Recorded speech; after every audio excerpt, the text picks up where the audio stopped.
அனைவருக்கும் வணக்கம். இன்னைக்கு ஹிந்து நியூஸ் பேப்பர்ல என்ன இம்பார்ட்டன்ட் நியூஸஸ் இருக்கு அப்படிங்கறத பார்ப்போம்.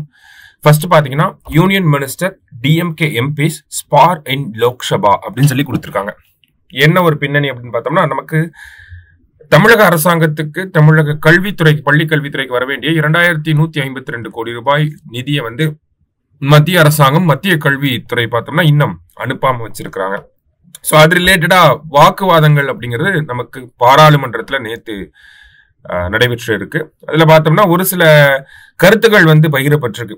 யூனியன் எஜுகேஷன் மினிஸ்டர் பார்த்தோம்னா, நமக்கு தமிழக அரசாங்கம் கல்வியும் அரசியல் காரணங்களுக்காக கல்வியை புறக்கணிக்கிறாங்க, அந்த மாதிரியான கருத்துக்களை சொல்லி இருக்கிறார். இதனால என்ன பண்ணிருக்காங்க அப்படின்னு பார்த்தோம்னா, அவர் மேல ஒரு privilege motion, breach of privilege motion அப்படிங்கறத கொண்டு வந்திருக்காங்க. சரிங்களா? சோ இந்த பிரிவிலேஜ் மோஷன் அப்படிங்கறத பத்தி நம்ம தெரிஞ்சுக்கணும். பார்லிமெண்டரி டிவைசஸ்ல பார்த்தோம்னா பிரிவிலேஜ் மோஷன் அப்படிங்கிறது பாராளுமன்ற அந்த பிரிவிலேஜஸை பிரீச் பண்ணா கொண்டு வருவாங்க. ஓகேங்களா? ஏதாவது ஒரு தப்பான ஃபேக்ட சொல்றது, தப்பான விஷயங்களை பத்தி சொல்றது, டிஸ்டார்டட் ஃபேக்ட்ஸ் அப்படின்னு சொல்லுவாங்க. இந்த மாதிரி ஏதாவது கருத்துக்களை சொன்னாங்க அப்படின்னா அதுக்கு பிரிவிலேஜ் மோஷன் அப்படிங்கறத யார் மேல கொண்டு வரலாம்னா மினிஸ்டர் மேல கொண்டு வரலாம். ஓகே, சோ மினிஸ்டர் மேல இந்த பிரிவிலேஜ் மோஷனை கொண்டு வரலாம். யாரு கொண்டு வரணும் அப்படின்னு பார்த்தோம்னா, ஒரு எம்பி ஒரு மினிஸ்டர் மேல ஒரு பிரிவிலேஜ் மோஷனை கொண்டு வர முடியும். சரிங்களா? சோ அதுதான் அங்க நடந்திருக்கு, அதான் இந்த செய்தியில கொடுத்திருக்காங்க. சரியா? ரைட். அடுத்ததா பார்த்தோம் அப்படின்னா, Mark Carney set to replace Trudeau as PM of Canada அப்படின்னு சொல்லி கொடுத்திருக்காங்க. சோ கனடாவோட பிரதமராக இருந்த ஜஸ்டின் ட்ரூடோ அவர்கள் ஜனவரி மாதம் பார்த்தோம்னா ரிசைன் பண்ணியிருப்பார், ராஜினாமா பண்ணியிருப்பார். அவருக்கு அடுத்தபடியா இப்ப யார பிரைம் மினிஸ்டரா கொண்டு வர போறாங்க அப்படின்னா, மார்க் கார்னி அப்படிங்கிற அந்த நாட்டை சேர்ந்த ஒரு பொருளாதார வல்லுநர், அவர் தான் அடுத்த பிரைம் மினிஸ்டரா கொண்டு வர போறாங்க. ஜஸ்ட் அதை மட்டும் தெரிஞ்சுக்கோங்க. சரியா? அடுத்ததா பாத்தீங்க அப்படின்னா, நமக்கு எடிட்டோரியல் பேஜ். ஸோ இந்த எடிட்டோரியல் பேஜ்ல பாத்தீங்கன்னா ஒரு முக்கியமான செய்தி, ஃபிளாட் ஃபுட் ரெகுலேஷன்ஸ் ஃபியூவல் த ஒபிசிட்டி கிரைசிஸ் அப்படின்னு சொல்லி கொடுத்திருக்காங்க. ஓகேவா? ஸோ இந்தியாவில் ஒபிசிட்டி வர்றதுக்கு காரணங்கள் என்னெல்லாம் இருக்கு அப்படிங்கிறத கேட்டாங்கன்னா நம்ம ஒரு சில விஷயங்களை சொல்லலாம். உதாரணத்துக்கு நம்ம HFSS ஃபுட் அதிகமாக சாப்பிட்றோம்னு சொல்லலாம். அதாவது high in fat, salt and sugar அப்படின்னு சொல்லுவாங்க. ஓகேங்களா? High in fat, salt and sugar, இந்த ஃபுட்டை அதிகமாக சாப்பிட்றது ஒரு காரணம் அப்படிங்கறத சொல்லலாம். அதுக்கப்புறமா பார்த்தீங்க அப்படின்னா UPF ஃபுட்டை அதிகமாக சாப்பிட்றோம். அதாவது UPF அப்படின்னா அல்ட்ரா ப்ராசஸ்டு ஃபுட்ஸ். ஓகேங்களா? அல்ட்ரா ப்ராசஸ்டு ஃபுட்டை நம்ம அதிகமாக சாப்பிட்றோம் அப்படிங்கறத சொல்லலாம். அதே மாதிரி பார்த்தோம்னா unhealthy dietary practice principles, unhealthy டயட்டை நம்ம வச்சிருக்கோம் அப்படிங்கறத சொல்லலாம். லேக் ஆஃப் அவேர்னஸ் இருக்கு அப்படிங்கறத சொல்லலாம். அதே மாதிரி ஹெல்த்தி ஃபுட் பார்த்தோம்னா high cost of healthy food அப்படிங்கறத சொல்லலாம். ஹெல்த்தி ஃபுட் ஹை காஸ்ட்ல இருக்கு அப்படிங்கறத சொல்லலாம். சரிங்களா? அதே மாதிரி லோ காஸ்ட் அவைலபிலிட்டி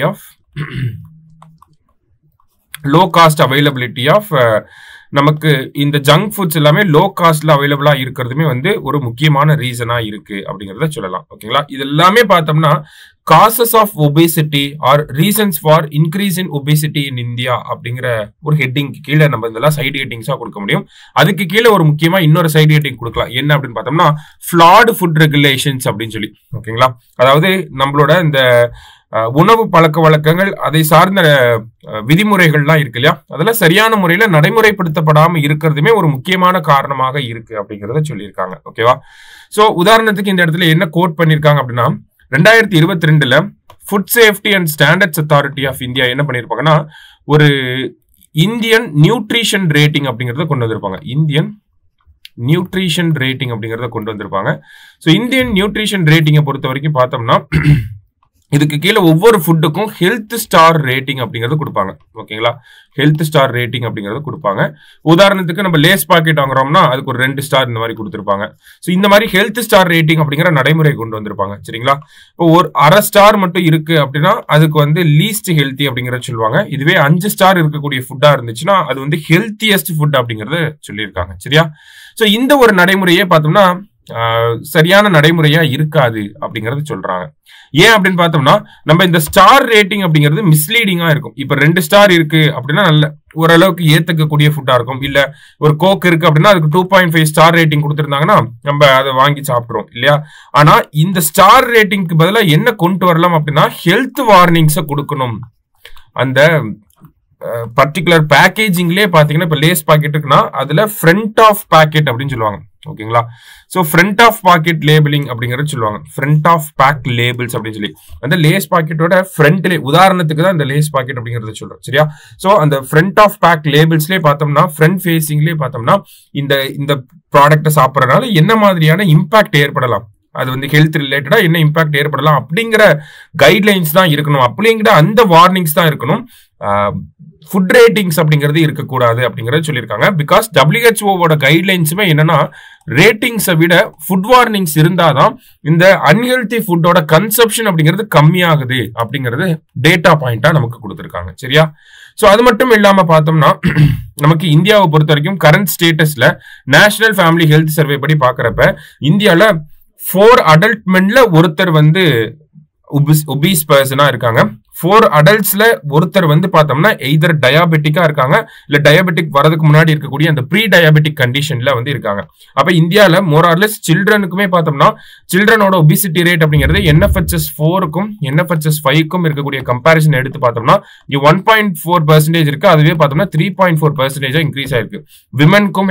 விமனோட பெர்சன்டேஜும் பார்த்தோம்னா ஒபிசிட்டியில இன்க்ரீஸ் ஆயிருக்கு. மென்னோட பெர்சன்டேஜுமே இன்க்ரீஸ் ஆயிருக்கு. இந்தியன் சொசைட்டில பார்த்தோம்னா ஓவராலா ஒபிசிட்டி அப்படிங்கிறது ஒரு growing கன்சர்னா இருக்கு. ஓகேங்களா? அதனாலதான் சமீபத்துல மான் கி பாத் உரையாடல்ல நம்ம பிரதமர் கூட இந்தியர்கள் எல்லாருமே அவங்களோட உணவு பழக்க வழக்கங்கள்ல ஒரு சில மாற்றங்களை கொண்டு வரணும். அவங்க ஒவ்வொரு மாசமும் பார்த்தோம்னா நீங்க யூஸ் பண்ணக்கூடிய ஆயில வந்து ஒரு 10% கம்மி பண்ணிட்டு வாங்க அப்படிங்கிற ஒரு அட்வைஸை வந்து கொடுத்திருப்பாரு. உண்மையாலுமே நல்ல அட்வைஸா தான் கொடுத்திருப்பாரு. சரிங்களா? சோ இது ஒரு பக்கம் இருக்கு.